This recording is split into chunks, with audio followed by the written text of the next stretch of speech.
हरे कृष्ण कृष्ण कृष्ण हरे हरे, हरे राम राम राम हरे हरे। भगवत गीता को गीतोपनिषद भी कहा जाता है। ये वैदिक ज्ञान का सार है और वैदिक साहित्य का सर्वाधिक महत्वपूर्ण उपनिषद है।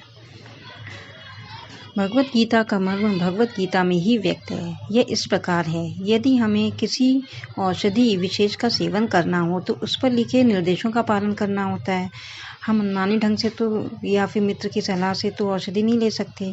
इसी प्रकार भगवत गीता में वक्ता भगवान श्री कृष्ण हैं। भगवत गीता के प्रत्येक षष्ठ पर उनका उल्लेख भगवान के रूप में हुआ है और भगवान श्री कृष्ण पूर्ण पुरुषोत्तम भगवान हैं।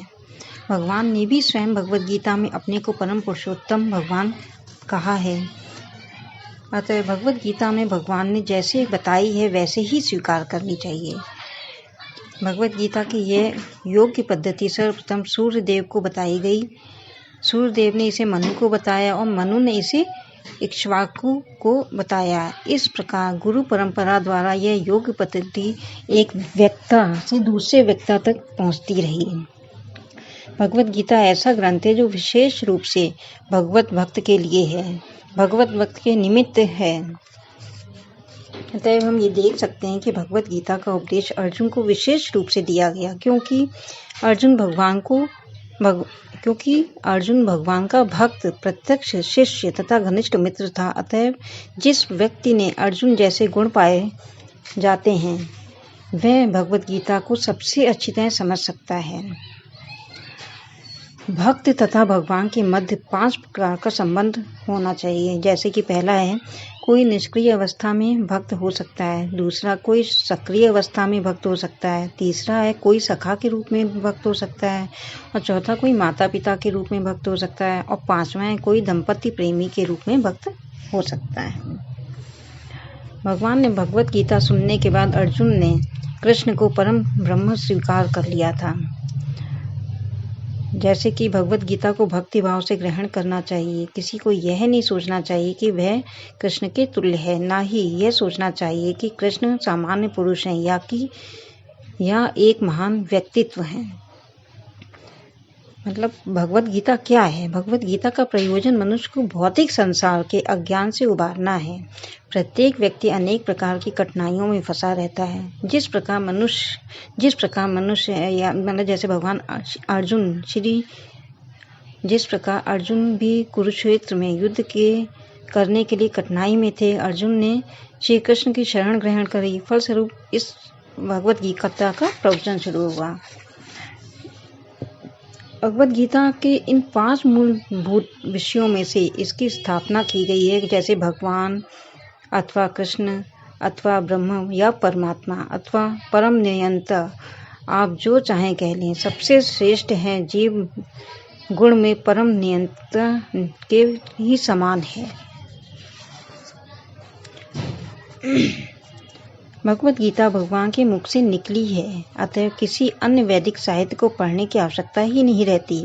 उसे केवल भगवत गीता का ही ध्यान तथा मनोयोग से श्रवण करना चाहिए। वर्तमान युग में लोग सांसारिक कार्यों में इतने व्यस्त हैं कि उनके लिए समस्त वैदिक साहित्यों का अध्ययन कर पाना ही बड़ा मुश्किल है। तो गीता का जो सार है वो क्या कहता है? जो हुआ अच्छा हुआ, जो हो रहा है वह भी अच्छा हो रहा है और जो होगा वह भी अच्छा ही होगा। तुम्हारा क्या गया है जो तुम रोते हो? तुम क्या लाए थे जो तुमने खो दिया? तुमने क्या पैदा किया था जो नष्ट हो गया? तुमने जो लिया यहीं से लिया, जो दिया यहीं पर दिया।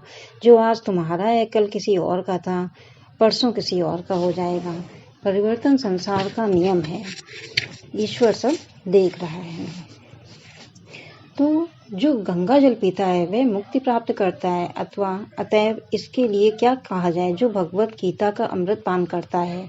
भगवत गीता महाभारत का अमृत है और इसे भगवान श्री कृष्ण ने स्वयं सुनाया है।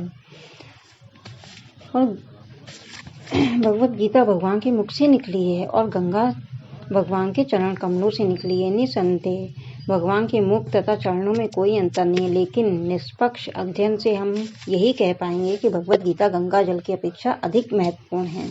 यह गीतोपनिषद भगवत गीता जो समस्त उपदेशों का सार है, गाय के तुल्य है और ग्वाल बाल के रूप में विख्यात है। भगवान श्री कृष्ण इस गाय को दूह रहे हैं। अर्जुन बछड़े के समान है और सारे विद्वान तथा शुद्ध भक्त भगवत गीता के अमृत दूध का पान करने वाले हैं। केवल एक ही कार्य हम लोगों को करना है, जो कि है भगवान की सेवा। उसमें हम लोग को निष्पक्ष रूप से इसको करते रहना है, क्योंकि इतना भगवान ने हम लोगों को दिया है कि उसका हम लोग आगे भी उसी को करते चलें तो वही बहुत है। खाली हाथ आए और खाली हाथ चले जाएंगे। जो आज तुम्हारा है कल किसी और का था, परसों किसी और का होगा।